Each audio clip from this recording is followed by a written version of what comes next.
In German, Ruhe sounds exactly like silence, like Ruhe, which is like so. And you say it's like raw, and in fact, the film is all well.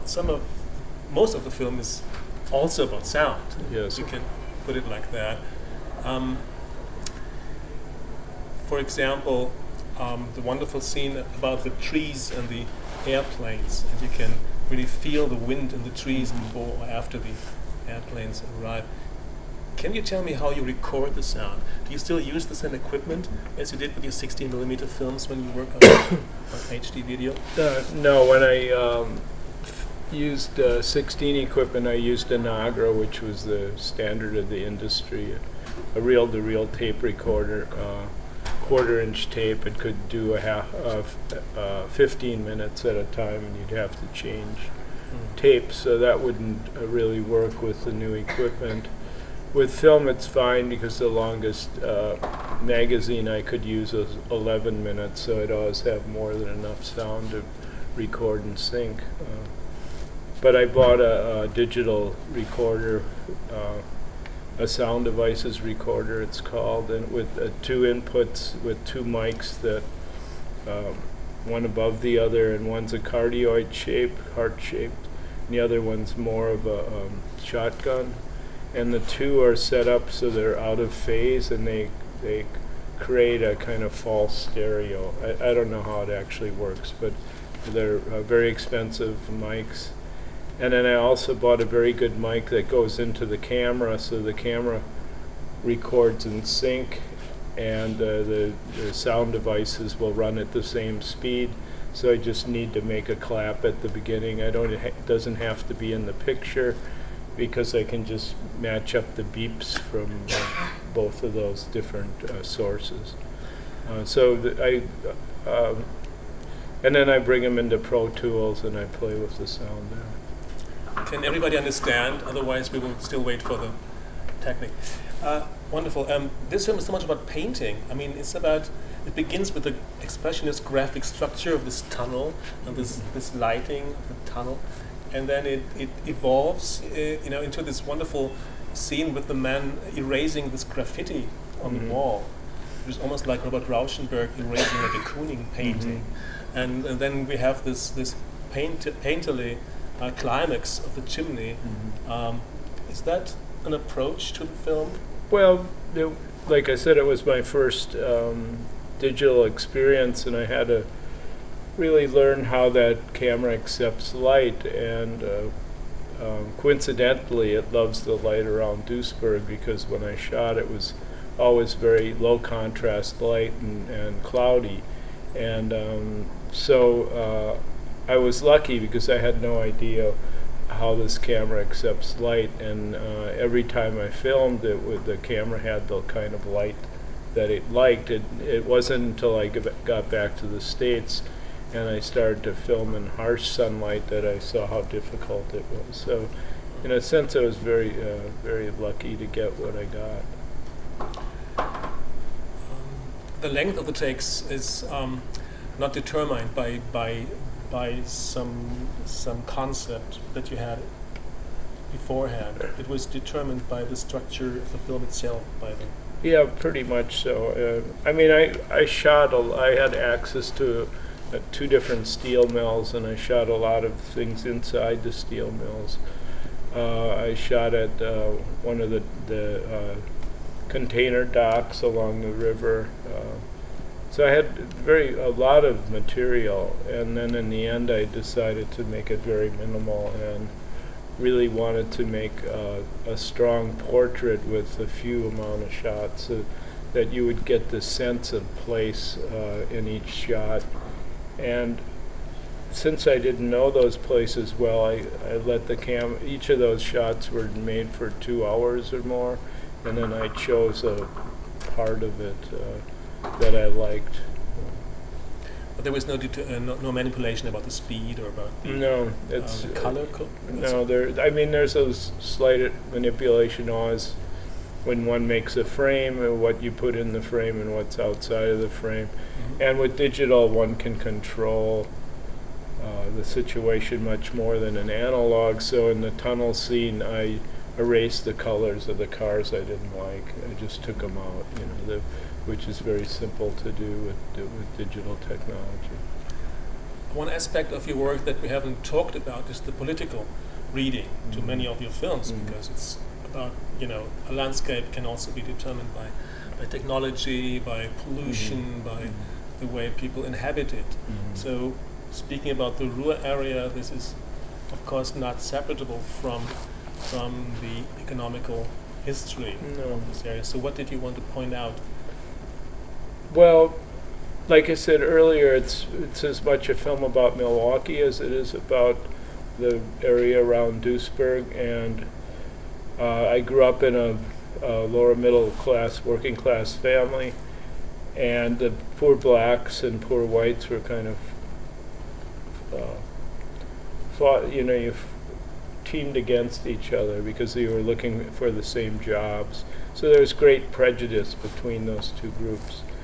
And when I was in Duisburg, I could see that there was a working class there that was white, and there was also a working class that was Muslim, and there seemed to be some of the same friction, maybe not as much as in Milwaukee, but I kind of felt at least a separation of those groups. So one of the things I wanted to look at is where the work was being done and who the workers were.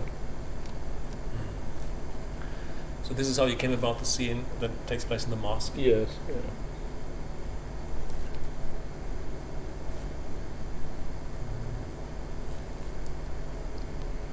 Well, speaking about this film, in terms of structure, there was a long history of so-called city symphonies, films that would depict on regions in a way that we play music.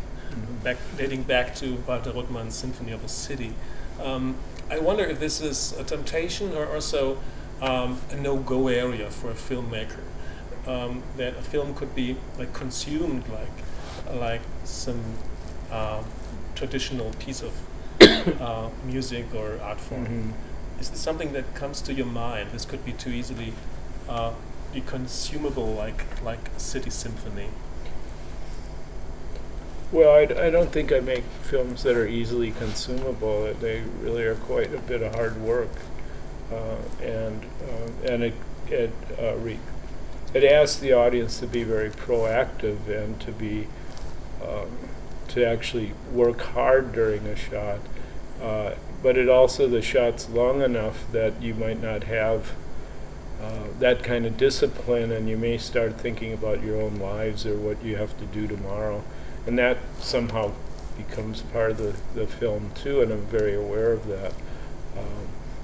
But I'm not trying to make an overall city portrait here. It's more of a feel of a place that I had, and it's about my feeling that I had when I was there.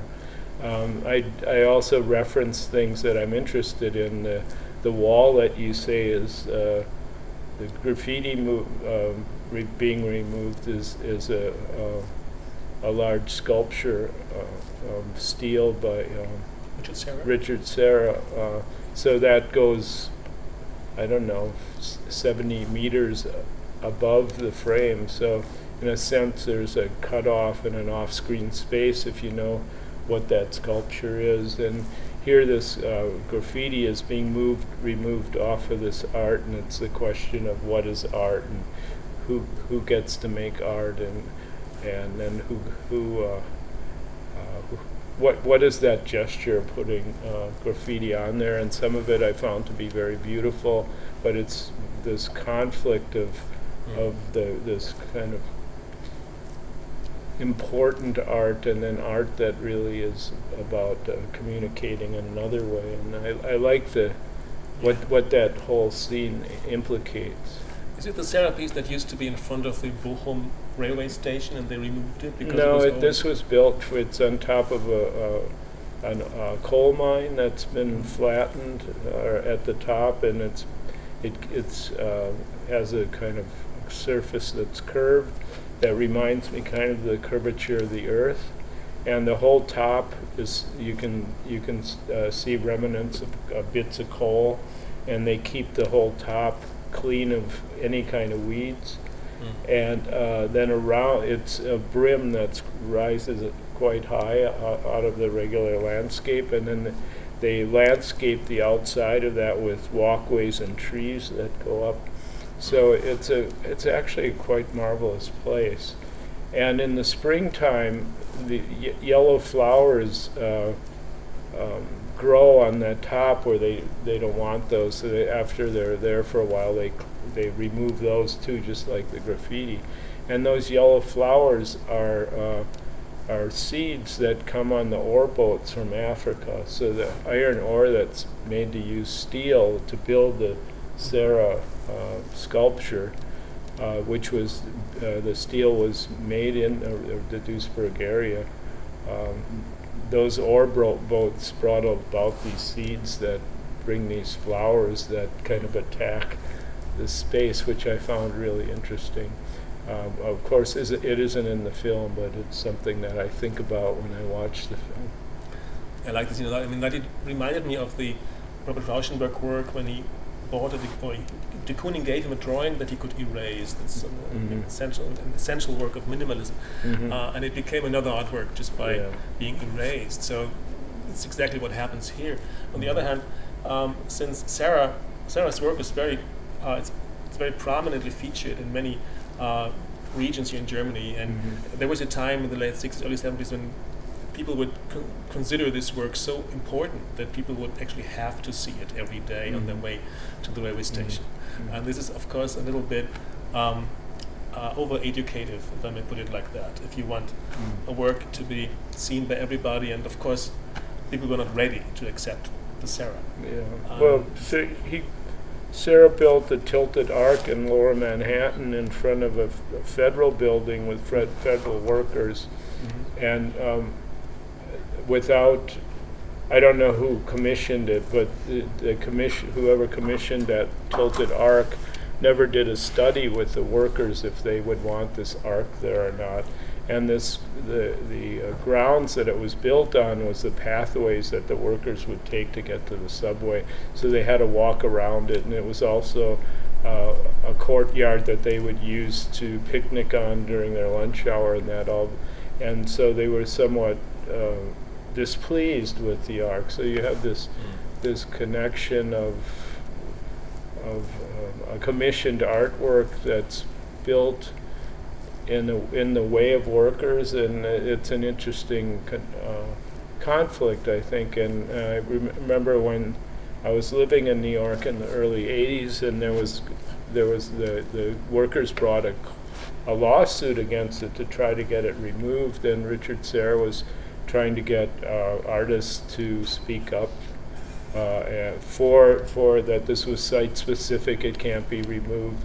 All these things I completely understood, but when he called me, I said, listen, Richard, I can talk about how it's site specific, but I'm probably going to be on the side of the workers in this case, because I think this is something that should have been negotiated before. And I mean, I think he understood that too, but I also understood his dilemma, because it's a piece that was made for that particular space. Can you think of a way that your work could be seen in a public place? Well, I mean, if I did something in a public space, it would probably be something along the lines of artists who made 24-Hour Psycho. Douglas Gordon. Douglas Gordon. He has the piece of projecting The Searchers, the John Ford film, that in The Searchers the time line is 9 years of narrative that takes place. So he was able to slow down The Searchers, that it would take 9 years to play, and then he wanted to install it along the freeway where it would play day and night, so you wouldn't see it, of course, during the day, but in the winter you'd see it more when the sun goes down. It kind of bleeds in like a Polaroid coming in, and you see a frame and it stays for 7 minutes, and another frame comes. And so over a 9-year period, people driving by there would see portions of the searchers, and I kind of like that idea. I built in the early, or 1978, I did a commission at Art Park in upstate New York, where I built 4 oil wells projections on the land leading into the park along the Niagara River, and where I put the oil wells was a chemical dump that nobody knew about, and this was the time that Love Canal was discovered in Buffalo, which was another chemical dump where a subdivision was built around that chemical dump, and right on top of it the grade school was built, and all of a sudden there was a high incidence of cancer of people living around this area. And so when I was invited to Art Park, I had just heard about Love Canal, so I built this piece, and then I found out that there was indeed another chemical dump in this park, so I wanted to draw attention to that by placing oil well projections on top of that, and with very loud amplifications of the pumps themselves. If you saw the film last night, Grand Opera, there's 4 of those wells were on those. That was a reference to that installation in the film. So this film could also be seen in connection with Grand Opera, because some of the images seem to be returning, like the airplanes return, the chimney returns. That is prominently featured in the other film as well. So I saw that film yesterday as a kind of catalog of what an image is made of, and now we see this film as a catalog of what your iconography, your personal iconography is consisting of. So is this intentional? Yes, I returned. That smokestack was an 11 by 14 too. So in this case, it isn't a smokestack. It's a coke tower, and coke is used to, in the steel industry, you have to have a kind of coal that can burn hotter than a normal coal in order to melt the iron ore into pig iron. And so all steel mills always have a coke plant where they can superheat coal and make coke out of it, and coke will burn at a much higher temperature. And so this is in the process of making coke. You have these long, narrow ovens that are maybe 4 feet wide and or 2 meters wide, and as the length of this room, and they're heated for 25 hours, and then it's called a push, where there's a door on this side and a door at that end, and the door opens and something pushes all that coke out the other side into a train car. So you have this superheated coal that's been cooking for 25 hours in a train car, and then the train car backs up and it makes a particular beep, beep, beeping noise, and then it goes underneath the cooling tower, and then the cooling tower dumps 64,000 gallons of hot water, or just water onto that coal to quickly cool it, and that causes the coal itself, or the coke, to fly up the chimney, up that stack. So the noise that you hear, that you think is the swirling of the cloud of steam that's coming off the coke, is actually the coke itself rising up the tower going. So each time this push happens, and it happens about every 10 minutes, in my film it was about 10 minutes, and then they had trouble on the line and they skipped one of the pushes. So there's a 20-minute gap where that doesn't happen. So while you're watching that, I think you see 5 pushes, but one skip of the push, and then each time before that you see the steam coming out of the tower, you hear the beeping of the car moving underneath. So the whole process of coke making is kind of off screen in that shot, and if you know how coke is made, you can kind of hear the process without seeing it. So I really like that shot, because it becomes very sculptural, and it's also about, of course, about nightfall. It goes for almost to dark, and And this process goes on 24 hours a day, so it's also about a continuous process. They have a tower at each end. All of coke making at that particular plant, everything is duplicated, so if there's any trouble on the line, they can quickly switch over to the other tower and take care of the keep business going, because they need to keep producing coke to keep making pig iron and then to make steel. So it's a very continuous job.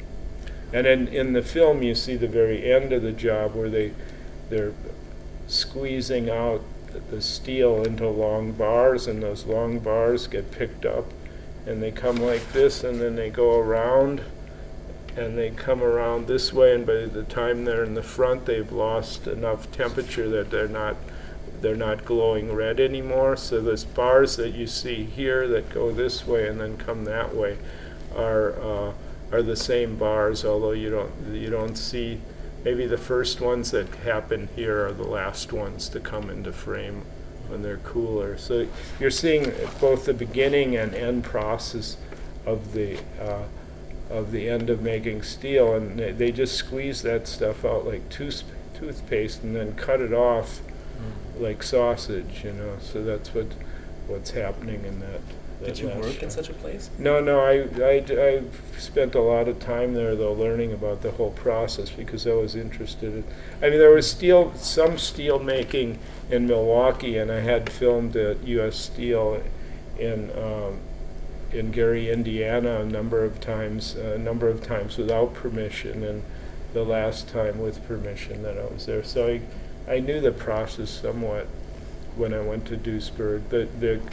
The coke making tower in Duisburg, even though it looks like it's old and ancient, is only when it was filled, was in production for 3 years, and it's the state-of-the-art coke tower in the world. People come from all over the world that are making steel and coke to visit and see this process, because even though it still is, some pollutants get out the top, it's one of the cleanest coke operation. Well, it is the cleanest coke operation in the world right now. It's amazing to hear about the story. We just seen the image without knowing about the whole process, and now we know more, which is almost like conceptual artwork. When you finally know the backstory, then you see the complete meaning. But on the other hand, the backstory is something that workers would know. If you would split it to workers. So the difference between the knowledge is not a hierarchical image, like put it like that. It's like have you tried to screen it to people who know about the process? Well, when it premiered in Duisburg, a number of people from the steel mills that helped us came to the screening. Yeah. Did they like it? Did they enjoy it? I'm not sure. Or did they see it like a Sarah sculpture? Yeah, I mean, I don't know. That's an interesting question. I mean, I come from that culture, and I'm very removed from it now, and but that culture has taught me a lot in the way I work today, about the way I think, the way I look at things. So, and I worked very hard when I was young, and I very much like hard work. And I mean, we had this great tradition of art glorifying the industry, especially the WPA movement in America in the 30s, or in Germany we had that too. I mean, it's very critical because you glorify something that pollutes the environment at the same time. So we see that all in the shot. I think that's part of the sublime quality. You enjoy some beauty, and there must be something bad about it at the same time, something that's not good for the environment, or something that's not appropriate to enjoy as a painting. And I tried to capture these kinds of images that are very loaded, and then present them without commenting on them. That's up to the audience. I try to be very neutral when I present work. That I mean, you don't, of course. You film that. There's a reason for it. You frame it in a particular way. You put it next to something else. Yet, when it's allowed to stay there for longer than what a normal shot is in the dominant cinema, then it becomes something that's confronting.